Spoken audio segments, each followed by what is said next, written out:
Hi guys, അസ്സലാമലൈക്കും. ഞാൻ ഇന്ന് കസ്റ്റർഡ് ആക്കുന്നത്. അതിനൊരു തൊട്ട പാൽ ഫുൾ ഒഴിക്കണം. എന്നിട്ട് കസ്റ്റർഡിൻ്റെ പൊടി 2 സ്പൂൺ ഇടണം. അതിലേക്ക് അതിൻ്റെ ഉമ്മന്തിയിലൊക്കെ ഹെൽപ്പാക്കില്ല, ഞാൻ മാത്രം ആക്കുന്നത്. അതിലേക്ക് പാൽ ഒഴിച്ചിട്ട് നല്ലോണം മിക്സ് ആക്കണം. പാങ്ങല്ല മിക്സ് ആക്കിയിട്ട് അതിനെ തിളപ്പിക്കാൻ ചട്ടിയിൽ വെച്ച് അതിൻ്റെ 1 കപ്പ് പഞ്ചാര എന്നിട്ട് നല്ലോണം മിക്സ് ആക്കണോ. മിക്സ് ആയിക്കൊണ്ട് വേണം ഉപ്പാട്ട് മിക്സ് ആക്കി കസ്റ്റർഡിലൊക്കെ ഒഴിക്കണോ. എന്നിട്ട് നല്ലോണം മിക്സ് ആയിക്കൊണ്ട് വേണം അതിനെ. എന്നിട്ട് അത് കുറച്ചുണ്ടാകും ഞാൻ അതിൻ്റെ ഉമ്മ വന്നിട്ട് ബീറ്റിയത്.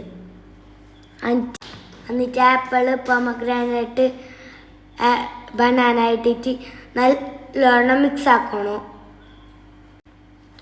എന്നിട്ട് കസ്റ്റർഡ് റെഡി. Super taste.